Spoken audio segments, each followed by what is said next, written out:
السلام علیکم ورحمۃ اللہ وبرکاتہ۔ الحمد للہ رب العالمین والصلاة والسلام علی اشرف الانبیاء والمرسلین نبینا محمد وعلی آلہ وصحبہ اجمعین ومن تبعهم بإحسان الى یوم الدین، اما بعد۔ عن انس بن مالک رضی اللہ تعالی عنہ ان النبی صلی اللہ علیہ وسلم قال اذا خرج الرجل من بیته فقال بسم اللہ توکلت علی اللہ ولا حول ولا قوة الا باللہ قال يقال حينئذ هديت وكفيت ووقيت۔ معزز ناظرین، پیارے بھائی اور دوستو، دین اسلام بڑا ہی آسان دین ہے، اور اس دین اسلام نے انسان کی زندگی میں تمام پہلوؤں پر اس نے رہنمائی کی ہے۔ اسلام نے انسانی زندگی کی کامیابی کے لیے، چاہے وہ دنیاوی زندگی ہو یا اخروی زندگی ہو، ہر پہلو پہ روشنی ڈالی ہے، ہر پہلو پر آپ کی رہنمائی کی ہے، جس کو عمل کرنے سے، جس کو اپنانے سے انسان دنیا کے اندر بھی کامیاب ہوگا اور مرنے کے بعد کی اخروی زندگی اس کی کامیاب ہوگی۔ اور شریعت اسلامیہ نے صبح سے لے کر شام تک، شام سے لے کر صبح تک جو بھی اذکار ہیں، جو بھی دعائیں ہیں، چاہے وہ سونے سے متعلق ہو، سو کر اٹھنے سے متعلق ہو، باتھ روم میں جانا ہو، کھانے پینے کے آداب ہو، دعائیں ہوں، اسی طریقے سے مباشرت کے آداب اور اس کی دعائیں، یعنی روز مرہ کی تمام دعائیں، تمام آداب کو شریعت اسلامیہ نے بیان کر دیا ہے، جس کو اپنانے والا کبھی بھی خسارے میں نہیں ہو سکتا، جس کو اپنانے والا، جن دعاؤں کا اہتمام کرنے والا، صبح و شام کی دعاؤں کا، صبح و شام کے اذکار کا، اسی طریقے سے دیگر اذکار کی پابندی کرنے والا کبھی بھی نقصان میں نہیں ہو سکتا ہے۔ اس لیے ہمیں چاہیے کہ ہم دعاؤں کا اہتمام کیا کریں۔ آج لوگ روتے ہیں، گھر میں برکت نہیں ہے، پریشانی ہے، فلاں نے ایسا کر دیا، فلاں نے ویسا کر دیا۔ اگر ہم ان چیزوں پر غور کریں جس کی وجہ سے وہ پریشانی ہمارے اوپر آئی ہے، تو ہمیں پتہ چلے گا کہ ہم دین اسلام پر عمل کرنے والے نہیں ہیں۔ ہم دعاؤں کا اہتمام نہیں کرتے، ہم ذکر و اذکار کا اہتمام نہیں کرتے، ہم فرائض کی پابندی نہیں کرتے، ہم واجبات کا خیال نہیں کرتے، جبکہ یقین جانیے کہ اگر کوئی بھی شخص فرائض کے ساتھ ساتھ اذکار کی پابندی کرے تو اللہ کے حکم سے کوئی بھی چیز اس کو نقصان نہیں پہنچا سکتی۔ انہی میں سے ایک دعا جس کا ذکر آج میں کرنے جا رہا ہوں، یہ جو آج کی اس چھوٹی سی ویڈیو کے اندر جو بیان کرنے جا رہا ہوں، بڑی ہی پیاری دعا ہے اور بڑی فضیلت اس کی ہے۔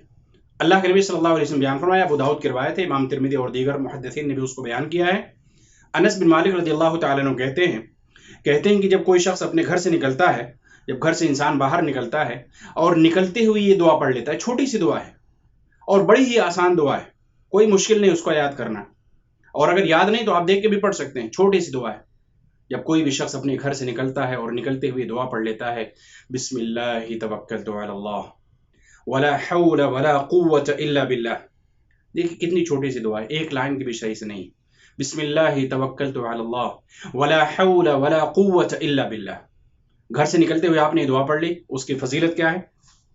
اللہ کے نبی صلی اللہ علیہ وسلم کہتے ہیں، یقال حینئذ، اس وقت اس سے کہا جاتا ہے، ہدیت وکفیت ووقیت، یہ دعا جو تم پڑھ کے نکلے ہو، تمہیں ہدایت دے دی گئی، تمہیں ہدایت دے دی گئی۔ اب اللہ رب العالمین تمہارے چاہے دنیاوی معاملات ہوں یا اخروی معاملات ہوں، اللہ رب العالمین تمہیں ہدایت دے گا، تمہیں ہدایت دے دی گئی۔ وکفیت، اور یہ دعا جو تم پڑھ کر نکلے ہو یہ تمہارے لیے کافی ہے، ہر پریشانی سے، ہر غم سے، ہر چیز سے اللہ رب العالمین نے تمہارے لیے اس دعا کو کافی کر دیا ہے۔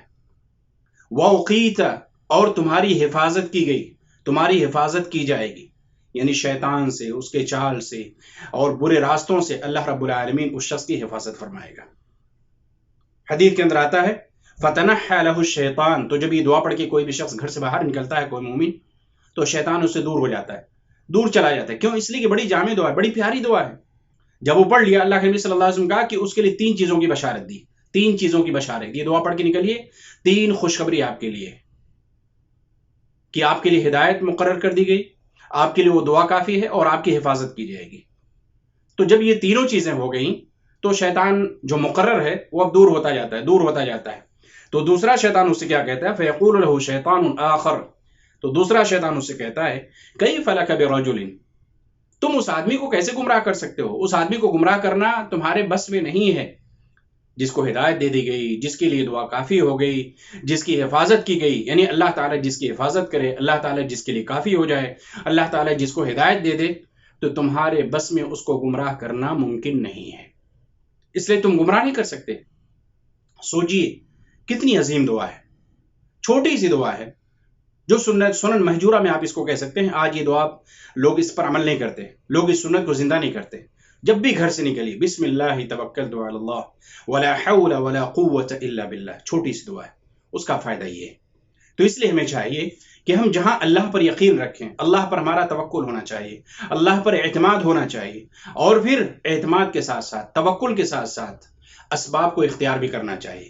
اور یہی دین اسلام کی صحیح رہنمائی ہے کہ صرف اللہ پر توکل اختیار کر کے گھر میں بیٹھ جانا یہ توکل کے منافی ہے، اور صرف اسباب کو اختیار کرنا، اللہ پر توکل نہ کرنا، یہ بھی عقیدے کے خلاف ہے۔ اس لیے اللہ پر توکل ہونا چاہیے، اللہ پر ایمان اور عقیدہ ہونا چاہیے، اللہ کی ذات پہ پورا کامل یقین ہونا چاہیے، اعتماد اور توکل ہونا چاہیے، اور اس کے بعد اسباب کو اختیار کیجیے۔ ہمارا یقین ہے کہ اللہ تعالیٰ مجھے گمراہ نہیں کرے گا، اللہ تعالیٰ میری حفاظت کرے گا، اللہ تعالیٰ شیطان سے مجھے محفوظ رکھے گا، اور اللہ پر یقین رکھتے ہوئے ہم اس دعا کو پڑھ کے اسباب کو اختیار کرتے ہیں۔ اس لیے ہمیں چاہیے کہ ہم اس چھوٹی سی دعا کا اہتمام کریں۔ یہ ایسی سنت ہے جو آج بھلا دی گئی ہے، یہ سنت ایسی ہے جو آج چھوڑ دی گئی، بھلا دی گئی۔ اس سنت پہ کم ہی اس سنت کو یعنی عمل کرتے ہوئے لوگوں کو دیکھا جاتا ہے یا سنا جاتا ہے، لیکن اس کی فضیلت جیسا کہ میں نے بیان کیا، ابو داؤد کی روایت ہے، حدیث نمبر 5095 نمبر کی حدیث ہے۔ 3 فضائل، 3 بشارتیں آپ صلی اللہ علیہ وسلم نے سنائی ہیں کہ اس کو ہدایت دے دی جاتی ہے، اور اس کے لیے وہ دعا ہر غم اور پریشانی سے کافی ہو جاتی ہے، اور اللہ تعالیٰ شیطان سے، اس کے مکر و فریب سے، اس کی چال سے، اس کے ہر چال سے اللہ تعالیٰ اس کی حفاظت فرماتا ہے۔ تو بڑی عظیم دعا ہے اور بڑی عظیم فضیلت بھی ہے۔ اس لیے ہمیں چاہیے کہ ہم اس سنت مہجورہ کو، اس بھلا دی گئی سنت کو ہم زندہ کریں، اور اس سنت کو زندہ کرتے ہوئے جو فضائل ہیں اس کو بھی حاصل کرنے کی اللہ تعالیٰ ہم کوشش کریں، اس لیے کہ شیطان آپ سے دور ہو جاتا ہے۔ جو بھی شخص پڑھ کے نکلتا ہے شیطان اس سے دور ہوتا جاتا ہے۔ تو اللہ تعالیٰ ہمیں توفیق دے، اور ان جیسی دعاؤں کا اہتمام کرنے اور صبح و شام کے اذکار اور دیگر اذکار کے اللہ تعالیٰ ہمیں پابندی کرنے کی توفیق عطا فرمائے۔ آمین ثم آمین، وصلی اللہ تعالی علی نبینا محمد وعلی آلہ وصحبہ اجمعین، والسلام علیکم ورحمۃ اللہ وبرکاتہ۔ تمام ساتھیوں سے گزارش ہے، اپیل ہے کہ اگر ہماری ویڈیوز آپ کو اچھی لگتی ہیں تو برائے کرم پلیز مہربانی کر کے آپ لائک کریں، شیئر کریں۔ اگر آپ فیس بک پہ دیکھ رہے ہیں تو فیس بک پہ شیئر کریں، لائک کریں۔ اگر آپ یوٹیوب پہ دیکھ رہے ہیں تو یوٹیوب پہ لائک کریں، شیئر کریں۔ اپنے زیادہ سے زیادہ ساتھیوں کو فیس بک پہ اور یوٹیوب پہ جوڑنے کی کوشش کریں۔ شکریہ۔